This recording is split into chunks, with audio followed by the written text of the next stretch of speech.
هینګ آوټ د دې لارې څخه موږ کولی شو چې ویډیو کنفرانس وکړو یا خلکو ته زنګ وکړو. لکه موږ تاسو چې وایبر یا واتساپ یا دغه فیسبوک میسنجر استعمالوو، پر دې ځای باندې چې کلیک وکړئ په یوه وخت کې تاسو کولی شئ چې د 10 نفرو 20 نفرو 100 نفرو سره کنفرانس وکړئ. تاسو پر ټلیفون باندې زنګ نشئ وهلی. که چیرې بل څوک جیمیل استعمالوي پر جیمیل باندې، لکه موږ تاسو پر فیسبوک باندې د فیسبوک څخه موږ ټلیفون ته زنګ نشو وهلی، او د وایبر څخه موږ ټلیفون ته زنګ نشو وهلی. د ټلیفون نمبر درښیم، د وایبر څخه موږ ډایرکټ په وایبر ته زنګ وو یا د واتساپ څخه ډایرکټ په واتساپ ته زنګ وو. په دې ځای کولی شئ چې هم میسج واستوئ د دې لارې څخه، هم کولی شئ چې زنګ ورته ووایئ، هم ویډیو کال وکړئ او هم اډیو کال وکړئ. د هغه څخه وروسته کیپ د دې لپاره استفاده کیږي چې دا شاید تاسو په کمپیوټر کې هم دغه کړی وي، د سټیکی نوټ په نامه باندې. دغه سټیکی نوټ مو شاید لیدلی وي. دا سټیکی نوټ دا پر ډیسکټاپ باندې شاید دغسې مو هم لیدلي وي، ژړ کاغذان نه دي. مثلا مازدیګر ته دفتر څخه وځئ، کوچني دغه نوټ پر نوشته کوئ چې سبا چې زه راسم کم کارونه باید وکړم، هغه نوټ مثلا پر ډیسکټاپ باندې مو شته. دا د کمپیوټر سټیکی نوټ دی، او په دې ځای کې بیا ته کولی شې چې دغه ګوګل سټیکی نوټ واخلې. هغه کولی شئ چې پر دغه ځای باندې کلیک وکړئ.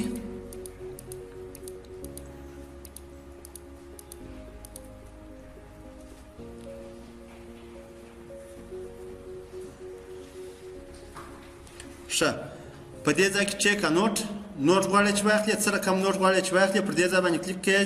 یا غواړئ چې مثلا بولټ پوینټ د لارې څخه لیست جوړ کړئ، لیست هم جوړولی شئ، یا غواړئ چې عکس ورته اپلوډ کړئ، یا غواړئ چې مثلا دغه وکړئ رسم وکړئ.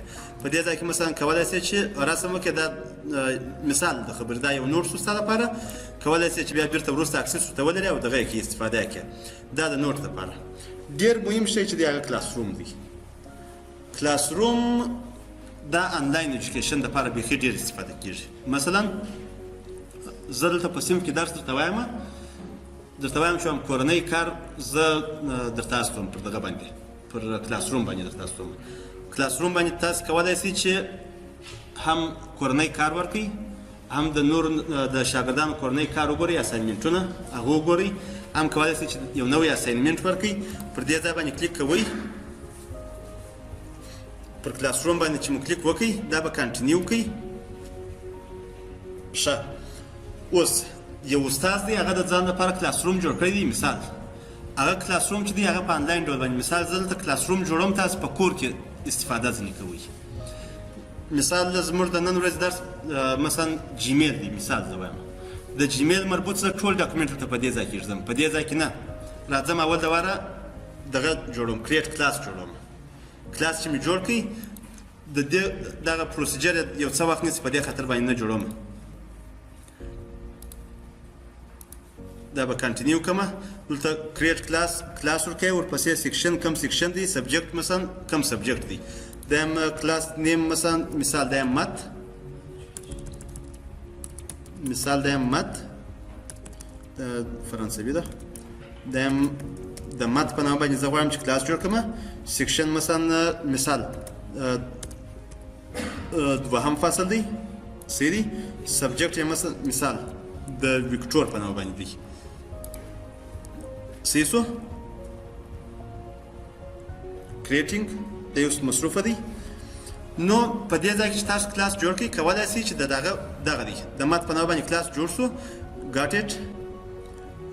په دې ځای کې کولی شئ چې مختلف ټاپیکونه دلته ور واچوئ یا مختلفې موضوعګانې ور واچوئ.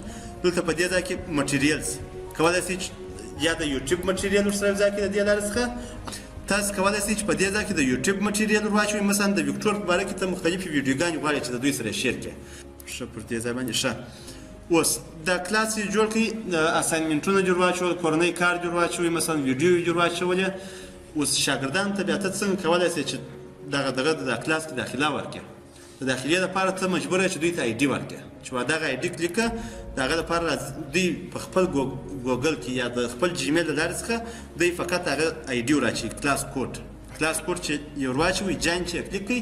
دا خو شاید مثلا په یو وخت کې یو استاد 3-4 کلاس کوي، دی هغه د کلاس کوډ چې د هر کوډ چې یې ورکړي، د هر کلاس کوډ دی هغه کلاس ته داخلېدای شي، د هغه کلاس اساینمنټونه هم کتلی شي، د هغه کلاس کورنی کار هم کتلی شي، د هغه کلاس دغه ویډیوګانې دي یا مثلا مختلف لکچرونه دي کولای شي چې هغو ته اکسس پیدا کړي.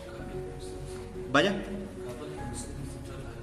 مسلم سنټر بالا خو چار څوک دا رقم کوي خو دا یو دغه دی. نو دا چې دی دا د ګوګل سرویسونه دي د جیمیل یا د ګوګل د لارې څخه چې موږ ته دغه کوي وړاندې کوي که چېرته څوک پوښتنه لري بیا کوي.